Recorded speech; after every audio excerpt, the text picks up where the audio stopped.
Hi, fifth graders. Welcome to this week's project hour. So in our science unit, we have been talking about ecosystems, we've been talking about species, symbiotic relationships. So at this point, you should know that every species in the wild plays a part in an ecosystem. They all interact with each other and they make those ecosystems thrive. Unfortunately, there are some species that are becoming endangered, and we're going to find out what that means today and how we can help save those species. So today's project is called an Endangered Species Conservation Project because we are going to be learning about how we can conserve those species and protect them in nature. Some of you might be familiar with this concept because for your persuasive essays, you might be writing about the benefits of having zoos, and a lot of you talked about endangered species and how zoos protect them. So if you've ever been to a zoo before and you've seen a rhino or you've seen a chimpanzee, then you have seen an endangered species, and you have seen the ways that the zoos help protect those endangered species. So first of all, we should talk about what does it mean for a species to be endangered. Well, a species is considered to be facing a very high risk of extinction in the wild if they are endangered. This means that they could be gone forever. So there are some factors that are causing the population of this species to decline, whether that be human interaction or something that is happening in nature in their habitat that is causing their populations to diminish, okay? So they are at risk for becoming extinct, meaning there will be none left in the world, which is super sad. Of course, we want as many species to be around as possible so that they can help each other in those symbiotic relationships. Right now, there are 41,415 species listed on the International Union for Conservation of Nature's Red List. Of those, 16,306 of them are endangered, which means that they're threatened by extinction. That is almost 40% of all species on Earth that are listed as endangered. That's a pretty scary fact if you think about it. What can we do to help? That's what we're going to be thinking about today. So you have a few tasks. First of all, you are going to select a species that you would like to research. You're going to choose one of them from the list given on the World Wildlife List of Endangered Species. So what you're going to do is you are going to go to the assignment and you will see that it says, first off, watch the National Geographic video. At this point, you should have done that, this one right here. Then you're going to watch my video, which you're doing right now. Then it says explore the species list and the IUCN Red List and choose a species to help save. So you're going to go to this World Wildlife Species List and you are going to pick one species to investigate. You will notice on the left it tells you the name of the species, then it tells you the scientific name, and it tells you their conservation status. And this is going to be important because you will need to talk about this in your research as well. So you will notice that they are critically endangered, endangered, or vulnerable. Okay, so vulnerable means that they're starting to become vulnerable to these changes and they're heading towards becoming endangered. Obviously, endangered means that they're in danger of becoming extinct, and critically endangered means that it's very critical that we help these species because there are very few left of them in the world. Okay, so you're going to pick one from this list, and I want you to investigate these websites because they're going to be very useful. Let's look at an example. The Amur leopard is critically endangered. If you go to this site, it will give you tons of interesting facts and information about this species. Over here on the right, you'll see the status, you'll see the population. There are only 84 of these left in the world. The scientific name, weight, habitat, go through and read, skim, find if you can have, or if you can find any information that might be applicable to this assignment. There's a map right here that shows where they can be found. If you go up to the top, it'll give you some facts, why they matter, what threats they face, what is being done to help them, and how you can help. And the reason you're going to need these websites is because you will see on your assignment that your second task is to research and tell us what you have learned about this species and how we can help. Then you're going to create a call to action. You are going to try to encourage people to help this species and tell them tell the people, your audience, what they can do to help. So you are either going to create a Flipgrid commercial asking people to help, or you are going to create a poster that is raising awareness for your audience, okay? So first you're going to select a species, you're going to research about this species and what we can do to help, and then you're going to encourage people to help out, okay? So here you will write your species choice. Then you're going to include a photo. Step 2 is your research. This is where you will put in some basic facts like the average height of this animal, the average weight, average lifespan, scientific name.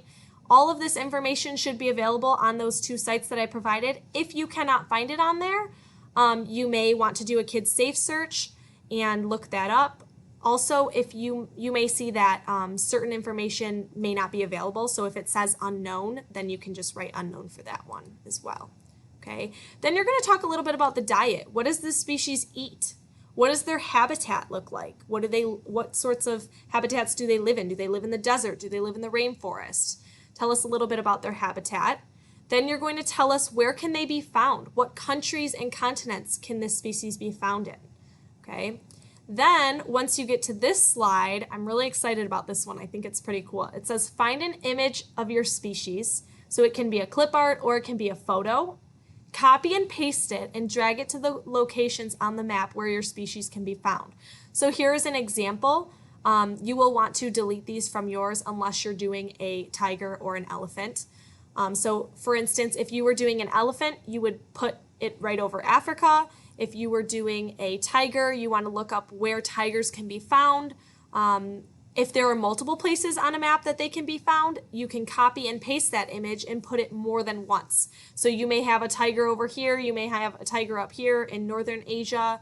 Wherever you can find tigers, you're going to want to copy and paste that photo or whatever species you're doing and have multiple throughout the map. If they can only be found in one location, then only put it in that one location. So wherever on the map of Earth your species can be found, you're going to want to copy and paste that photo and drag and drop it wherever they can be found so we can see. Then you're going to tell us, are they vulnerable, are they endangered, or are they critically endangered? Tell us the remaining population, how many of them are left on Earth? And I want to see a photo. Make sure you're including lots of photos. That is what makes these bright and vibrant for your audience. Very engaging as well. Okay. What major threats does this species face? So you need to find at least three threats. Oh, that's a tongue twister. 3 threats that your species faces. If you have a very hard time finding them, which I don't think you will, let us know and we can help you out. But I'd like you to find at least 3. If you go to, here's a little tip. If you go to this IUCN Red List, you can search for your, let's say, a Amur leopard. You can search for your species, and it should come up. Let's see. Let's try leopard.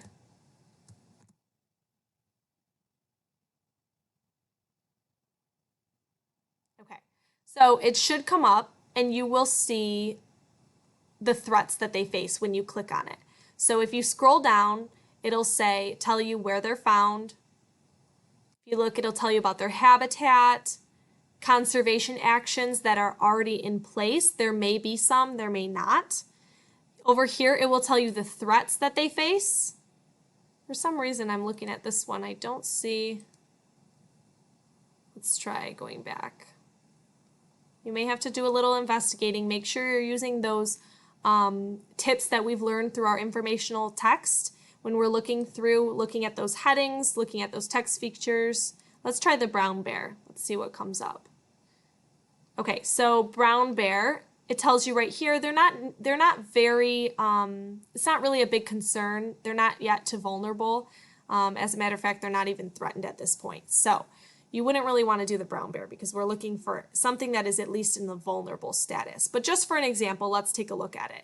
It tells you the number of them left on Earth. We have a map showing their habitat. These are some conservation actions that are already in place to help them out.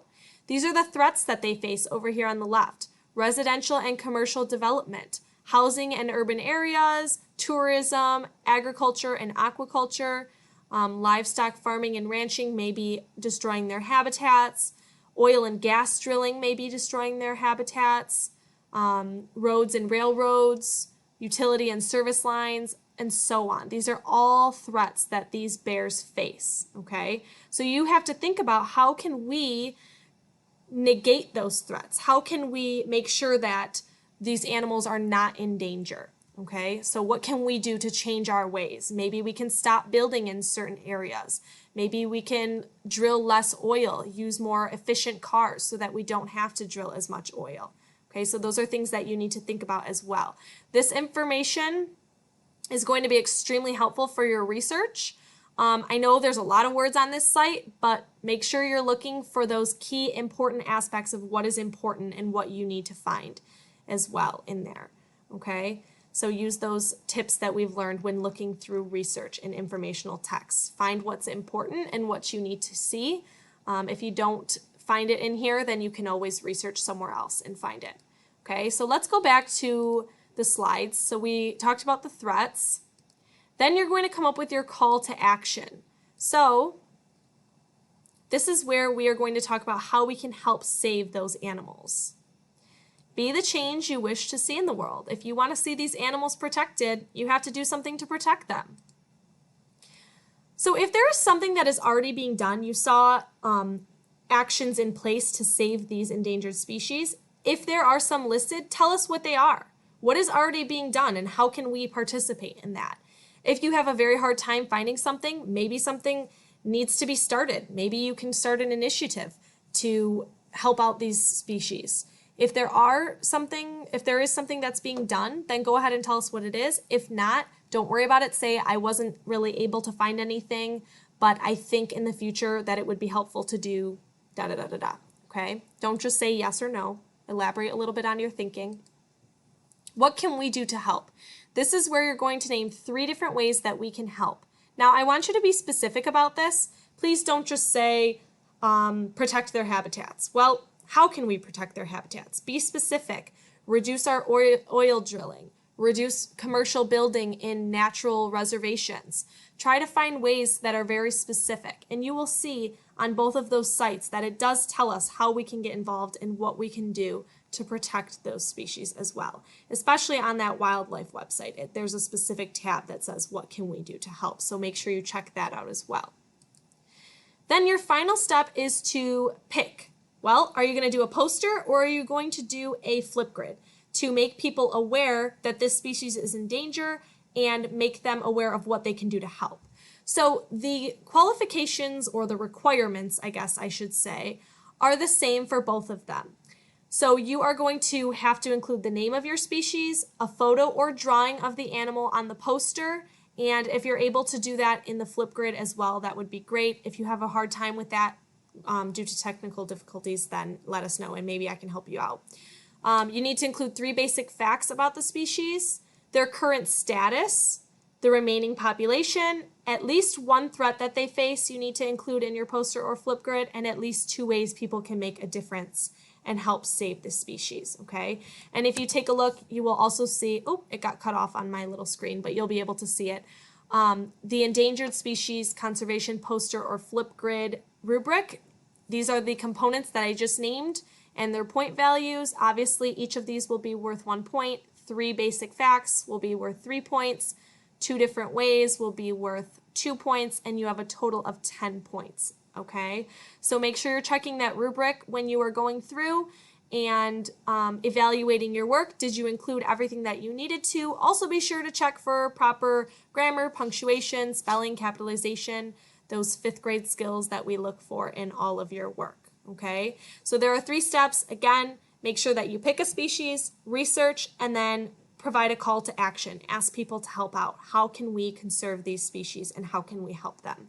Okay, so have fun with this. Be creative. You will be graded on your slides as well, so make sure that you're completing the slides as well. I forgot to mention that. So you need to have your slides completed, and then your rubric will be used to evaluate your poster or your Flipgrid video. Okay, so have fun and let us know if you have any questions.